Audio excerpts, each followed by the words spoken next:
नमस्कार, मैं हूं सत्यपाल और आप देख रहे हैं CWB हिंदी न्यूज।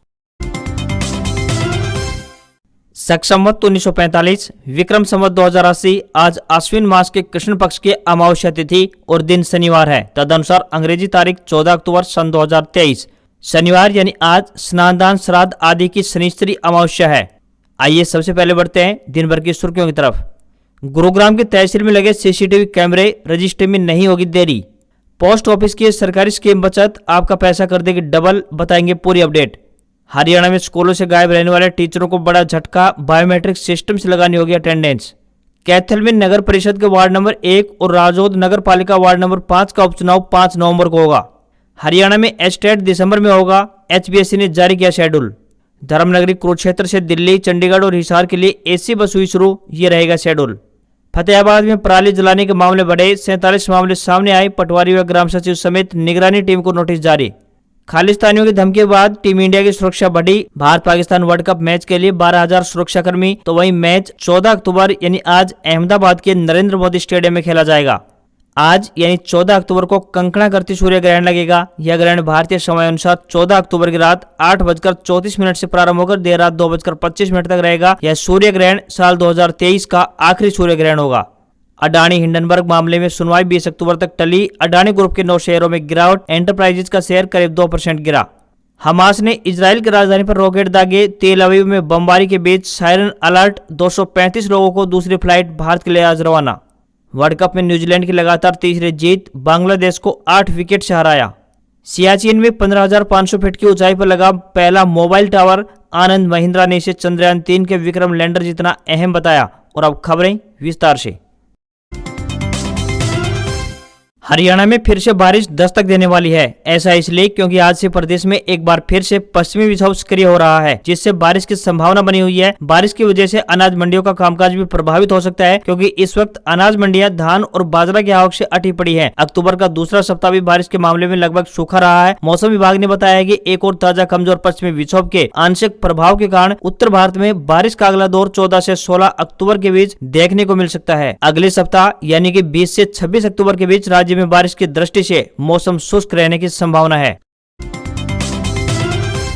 भारत और पाकिस्तान के बीच वर्ल्ड कप का मैच 14 अक्टूबर यानी आज अहमदाबाद के नरेंद्र मोदी स्टेडियम में खेला जाना है। दोनों टीमें अहमदाबाद पहुंच चुकी हैं। टॉस से 1 घंटे पहले यानी कि 12:30 बजे से लेकर बॉलीवुड सिंगर शंकर महादेवन, अरिजीत सिंह और सुखविंदर सिंह परफॉर्म करेंगे। भारत पाकिस्तान के बीच मैच का टॉस अपने निर्धारित समय यानी 1:30 बजे शुरू होगा। मैच 2 बजे से प्रारंभ होगा। गुजरात पुलिस ने सुरक्षा को देखते हुए 14 अक्टूबर यानी आज अहमदाबाद शहर को नो ड्रोन जोन घोषित किया है। पुलिस कमिश्नर ने ऑर्डर जारी करते हुए बताया कि ड्रोन, क्वाडकॉप्टर, संचालित विमान, माइक्रोलाइट विमान, हैंग ग्लाइडर, पैराग्लाइडर, पैरामोटर्स, गर्म हवा के गुब्बारे और पैराशूटिंग पर बैन रहेगा। खालिस्तानी आतंकियों की धमकी के बाद टीम इंडिया की सुरक्षा व्यवस्था करीब 4 गुना बढ़ा दी गई है। गुरुवार शाम भारतीय टीम के खिलाड़ियों को कड़ी सुरक्षा के बीच अहमदाबाद के सरदार वल्लभ भाई पटेल इंटरनेशनल एयरपोर्ट से नर्मदा होटल लाया गया। खिलाड़ियों की सुरक्षा में किसी भी प्रकार की कोई कोताही नहीं बरती जा रही है। पाकिस्तान टीम के खिलाड़ियों के होटल हयात में ठहरने के अरेंजमेंट किए गए हैं। इसी दौरान किसी भी अन्य व्यक्ति को होटल में प्रवेश की अनुमति नहीं है। सुरक्षा व्यवस्था 15 अक्टूबर तक रहेगी। खालिस्तानी आतंकी गुरपतवंत सिंह पन्नू ने भारत में होने वाले क्रिकेट वर्ल्ड कप को लेकर धमकी दी थी। उसने करीब 15 दिन पहले एक ऑडियो जारी कर कहा था कि गुजरात के अहमदाबाद स्थित नरेंद्र मोदी स्टेडियम में मैच के दिन खालिस्तानी झंडों का सैलाब आएगा। हरदीप सिंह निज्जर की हत्या का बदला लिया जाएगा। हालांकि पन्नू ने भारत पाकिस्तान मुकाबले का जिक्र नहीं किया था, लेकिन सुरक्षा एजेंसियां अलर्ट हैं।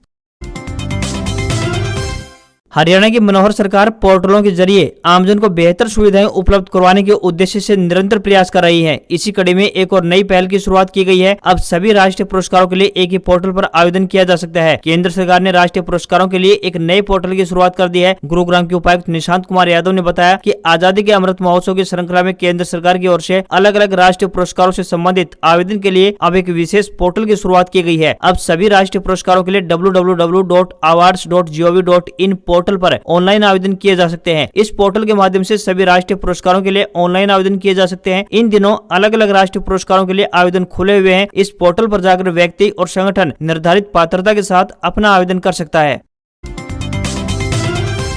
हरियाणा में मेडिकल सुविधाओं को मजबूत करने की दिशा में प्रदेश सरकार लगातार प्रयास कर रही है। इसी कड़ी में कैथल जिले को एक और मेडिकल कॉलेज की सौगात मिलने जा रही है। सीएम मनोहर लाल खट्टर 16 अक्टूबर को गांव शापनखेड़ी में बनने वाले इस कॉलेज का शिलान्यास करेंगे। इसके साथ ही वे शहर में जाट खेल मैदान और शापनखेड़ी में जनसंवाद कार्यक्रम में शिरकत करेंगे। 16 अक्टूबर को कार्यक्रम की शुरुआत सुबह 9 बजे जाट खेल मैदान में जनसंवाद कार्यक्रम से प्रारंभ होगी। फिर सुबह 11 बजे वे भगवान परशुराम मेडिकल कॉलेज में हवन के माध्यम से भूमि पूजन करेंगे। इस कॉलेज के बनने के बाद जिले में स्वास्थ्य सेवाओं का बुनियादी ढांचा मजबूत होगा। वहीं कैथल से बीजेपी विधायक लीलाराम गुर्जर ने बताया कि पूरे प्रदेश का एक समान विकास हमारी सरकार की सबसे बड़ी प्राथमिकता रही है।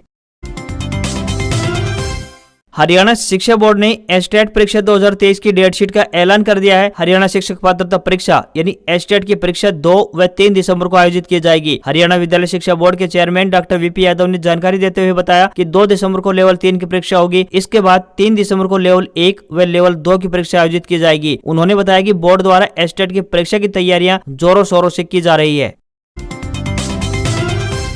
हरियाणा के गुरुग्राम में अब तहसील में प्लॉट, मकान और फ्लैट की रजिस्ट्री पूरी तरह से तीसरी आंख की निगरानी में आयोजित की जाएगी। तहसील को भ्रष्टाचार मुक्त करने के लिए वजीराबाद तहसील में सीसीटीवी कैमरे लगा दिए गए हैं। इसके साथ ही तहसील परिसर में एंटी करप्शन ब्यूरो के नंबर भी चस्पा दिए गए हैं ताकि भ्रष्टाचार को बढ़ावा देने वालों को सलाखों के पीछे पहुंचाया जा सके। बता दें कि बादशाहपुर के एसडीएम सतीश यादव की माने तो वजीराबाद और बादशाहपुर तहसील हरियाणा सरकार को सबसे ज्यादा रेवेन्यू देती है। दोनों ही तहसील में सबसे ज्यादा रजिस्ट्रियां होती है। इसी को मद्देनजर रखते हुए एसडीएम के आदेश पर पूरी तहसील में दलालों को खत्म करने और लोगों के कार्य समय पर हो, इसी को ध्यान में रखते हुए योजना तैयार की गई है। हरियाणा के सरकारी स्कूलों से गायब रहने वाले टीचरों को सरकार ने एक बड़ा झटका दिया है। सरकार ने अब ऑफिसों में आधार इनबिल्ट बायोमेट्रिक अटेंडेंस सिस्टम यानी AEBAS सिस्टम को अनिवार्य कर दिया है। बायोमेट्रिक सिस्टम से हाजिरी नहीं लगाने वाले कर्मचारी एब्सेंट पाए जाएंगे। वहीं एलिमेंट्री एजुकेशन के डायरेक्टर की ओर से जारी ऑर्डर में लिखा गया है कि यदि स्कूल या फिर ऑफिस में बायोमेट्रिक मशीन खराब हो जाती है तो तुरंत ही संबंधित इंचार्ज को इसकी सूचना मुख्यालय में देनी होगी। इसके बाद मशीन को सही कराया जाएगा। मुख्यमंत्री मनोहर लाल खट्टर की ओर से आदेश है कि सभी सरकारी अफसर, बोर्ड, निगम के कर्मचारी बायोमेट्रिक मशीन से अपनी उपस्थिति दर्ज करवाएंगे। ऐसा नहीं करने वालों के खिलाफ सख्त कार्रवाई की जाएगी। हरियाणा विद्यालय शिक्षा बोर्ड ने डीएलएड परीक्षा का परिणाम शुक्रवार को घोषित कर दिया। इसमें प्रवेश वर्ष 2020-22, 2021-23 व 2022-24 प्रथम व द्वितीय वर्ष नियमित व रीअपियर और प्रवेश वर्ष 2016 से 2019 मर्सी चांस परीक्षाओं जुलाई 2023 का परिणाम जारी हुआ है। संबंधित छात्र अध्यापक अपना परीक्षा परिणाम बोर्ड की आधिकारिक वेबसाइट www.bses.org.in पर दिए गए लिंक से देख सकते हैं। इन परीक्षा परिणामों के आधार पर जो छात्र अध्यापक अपनी उत्तर पुस्तिकाओं की पुनः जांच अथवा पुनर्मूल्यांकन करवाना चाहते हैं तो वे निर्धारित शुल्क सहित परिणाम घोषित होने की तिथि से 20 दिन तक ऑनलाइन आवेदन कर पाएंगे। रीअपियर परीक्षा के लिए शुल्क की बात करें तो 800 रुपए प्रति विषय है। एक से अधिक विषयों में रीअपियर है तो परीक्षा शुल्क प्रति विषय 200 रुपए अतिरिक्त देय होगा। अधिकतम परीक्षा शुल्क 2000 रुपए प्रति छात्र प्रति अध्यापक होगा। संबंधित शिक्षण संस्थान बिना विलम्ब शुल्क 17 से 31 अक्टूबर 100 रुपए विलम्ब शुल्क सहित 1 से 7 नवंबर, 300 रुपए के विलम्ब शुल्क सहित 8 नवंबर से 14 नवंबर और 1000 रुपए के विलम्ब शुल्क सहित 15 नवंबर से 21 नवंबर 2023 तक ऑनलाइन आवेदन कर सकते हैं। अंबाला शहर से भाजपा विधायक असीम गोयल ने पूर्व मुख्यमंत्री भूपेंद्र सिंह हुड्डा पर तंज कसा है। उन्होंने कहा कि हुड्डा खुद को स्वयंभू मुख्यमंत्री मानकर डिप्टी सीएम की रेवड़ियां बांटते फिर रहे हैं। ये मुंगेरी लाल के हसीन सपने जैसा है, न 9 मन तेल होगा और न राधा नाचेगी। विधायक असीम गोयल ने कहा कि भूपेंद्र सिंह हुड्डा न तो अपने हाईकमान को कुछ मानते हैं और न ही अपनी पार्टी के लोकतंत्र को कुछ समझते हैं। मुख्यमंत्री वही बनेगा जिसे जनता चाहेगी। विदित हो कि पूर्व सीएम भूपेंद्र सिंह हुड्डा ने कहा था कि कांग्रेस की सरकार आने पर 4 डिप्टी सीएम बनाए जाएंगे। इनमें ब्राह्मण, दलित, ओबीसी और सामान्य वर्ग के चेहरों को शामिल किया जाएगा। हिसार पुलिस आमजन की सुरक्षा को लेकर ऑटो रिक्शा पर यूनिक आईडी स्टिकर लगा रही है। हिसार पुलिस 400 के लगभग ऑटो पर यूनिक आईडी स्टिकर लगाने की प्रक्रिया पूरी कर चुकी है। यूनिक आईडी पर चालक व वाहन की पूर्ण डिटेल रहेगी। इन ऑटो से यात्रा करने वाले अपने फोन से यूनिक आईडी की फोटो खींच सकते हैं। पुलिस द्वारा शहर में हो रही आपराधिक घटनाओं व यात्रियों की सुरक्षा के लिए ये कदम उठाए जा रहे हैं। यूनिक आईडी लगाने का कार्य पुलिस लाइन हिसार में सुबह 9 बजे से शाम के 5 बजे तक किया जा रहा है। कोई भी ऑटो चालक जिला police line Barwala road Hisar में जाकर अपनी ऑटो पर यूनिक आईडी लगवा सकता है। एसपी मोहित हांडा ने कहा है कि जल्द से जल्द ऑटो चालक यूनिक आईडी लगवा लें। इसके बाद यदि कोई भी ऑटो चालक बिना स्टिकर के दिखाई दिया तो उस पर सख्त कार्रवाई की जाएगी, जिसके लिए ट्रैफिक पुलिस एक एक ऑटो की चेकिंग करेगी। जैसा आपको पता है कि पितृपक्ष चल रहे हैं और जल्द ही ये समाप्त भी होने वाले हैं। इसके बाद यानी 15 अक्टूबर से नवरात्रि शुरू हो जाएंगे। हर साल आश्विन माह की अमावस्या तिथि पर सर्वपितृ अमावस्या मनाई जाती है। अब की बार सर्वपितृ अमावस्या 14 अक्टूबर यानी कि आज मनाई जाएगी। इस दिन पितरों की विशेष पूजा अर्चना करने का महत्व है। सर्वप्रथम अमावस्या तिथि पर पितृ दोबारा अपने लोक में वापस लौट जाते हैं। पितृपक्ष के दौरान पूर्वज धरती पर वापस आते हैं। धार्मिक मान्यताओं की माने तो यदि हम हमारी जिंदगी में खुश रहना चाहते हैं तो बेहद जरूरी है कि हमारे पितृ हमसे प्रसन्न रहें। जल्दी शारदीय नवरात्र आने वाले हैं। ऐसे में अगर आप माता वैष्णो देवी कटरा जाने की योजना बना रहे हैं तो एक खबर आपके लिए बेहद अहम है। आपको माता वैष्णो देवी के दर्शन करने जाना है तो आपको महज एक कॉल पर मौसम से लेकर होटल और हेलीकॉप्टर सेवा तक की पूरी जानकारी उपलब्ध हो जाएगी। वैष्णो देवी मंदिर प्रबंधन समिति ने एक टोल फ्री नंबर जारी किया है। ये नंबर है 1800-182-7212 यानी 1800-182-7212, जिस पर आपको सारी जानकारी मिल जाएगी। इस कॉल सेंटर में रोजाना 2500 से अधिक लोग तीर्थ यात्रा के बारे में जानकारी प्राप्त करते रहते हैं। यह केंद्र किसी भी समय मौजूदा मौसम की स्थिति, यात्रा की स्थिति, हेलीकॉप्टर सेवाओं की उपलब्धता, बैटरी चालित वाहनों, आवास और अन्य सुविधाओं पर अद्यतन जानकारी प्रदान करता है। हरियाणा परिवहन विभाग यात्रियों को बेहतर यातायात सुविधा उपलब्ध करवाने के उद्देश्य से लगातार प्रयास कर रहा है। रोडवेज डिपो में BS6 मॉडल आधारित नई बसें शामिल की जा रही हैं और इन बसों को आसपास के राज्यों में स्थित प्रमुख धार्मिक एवं पर्यटन स्थलों के अलावा इंटरस्टेट व लंबे रूटों पर चलाया जा रहा है। इसी कड़ी में धर्मनगरी कुरुक्षेत्र से चंडीगढ़, दिल्ली व हिसार रूट पर एयर कंडीशनिंग यानी AC बसों का संचालन शुरू किया गया है। धर्मनगरी कुरुक्षेत्र में दूर दराज क्षेत्रों से पर्यटक पहुँचते हैं, वहीं दिल्ली, चंडीगढ़ और हिसार से भी बड़ी संख्या में यात्री आवागमन करते हैं। यात्रियों की पुरजोर मांग पर दिल्ली वाया करनाल, हिसार वाया कैथल तथा चंडीगढ़ वाया पीपली एक बस चलाने की शुरुआत की गई है। ये तीनों बसें नए बस स्टैंड थानेसर से प्रतिदिन चलेंगी। शीघ्र ही 7 और एयर कंडीशनिंग बसें भी बेड़े में शामिल की जाएंगी। इन AC बसों में यात्रियों से ₹1.52 प्रति किलोमीटर का चार्ज लिया जाएगा। वहीं आम साधारण लोकल बसों में ₹1 प्रति किलोमीटर और परिवहन की अन्य साधारण बसों में ₹1.05 प्रति किलोमीटर का किराया लिया जा रहा है। इन AC यानी एयर कंडीशनिंग बसों का किराया आम व्यक्ति की जरूरत को देखकर ही निर्धारित किया गया है।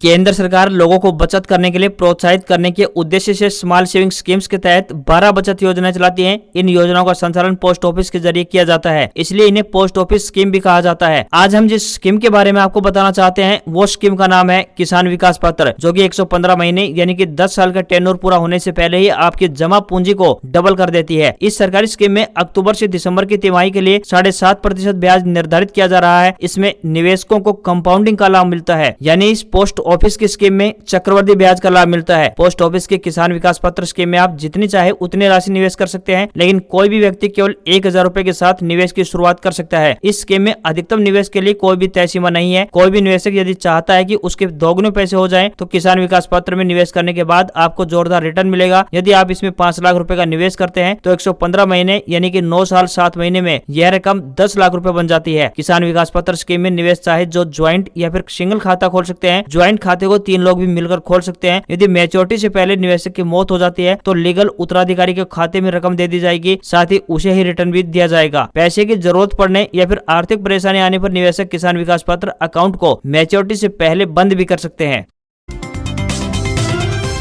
हफ्ते के आखिरी कारोबारी दिन भारतीय शेयर बाजार में गिरावट देखने को मिली। सेंसेक्स 125 अंक की गिरावट के साथ 66,282 के स्तर पर बंद हुआ। वहीं निफ्टी में भी 42 अंक की गिरावट देखने को मिली और यह 19,751 के स्तर पर बंद हुआ। भारतीय सराफा बाजारों में सोने के भाव में आज गिरावट रही। 22 कैरेट गोल्ड की कीमत 53,157 रुपए पर पहुंच गई है। वहीं 18 कैरेट सोने का भाव 43,524 रुपए हो गया है, जबकि चांदी के भाव अब 69,404 रुपए प्रति किलो पर आ गए हैं। विशेषज्ञों के मुताबिक हमास इजराइल युद्ध से जो स्थिति बनी है उसमें गोल्ड के रेट बढ़ने तय हैं। अगर ये युद्ध आगे भी जारी रहा तो सोने के रेट और बढ़ेंगे और अगर किसी वजह से यह संघर्ष थम गया तो रेट फिर से नीचे आ जाएंगे। वहीं $1 का रेट 83 रुपए 28 पैसे के स्तर पर बंद हुआ। आज खबरों में बस इतना ही। देखते रहिए आपका अपना हरियाणा का सबसे बेहतरीन news channel CWB Hindi news. नमस्कार, आपका दिन शुभ रहे।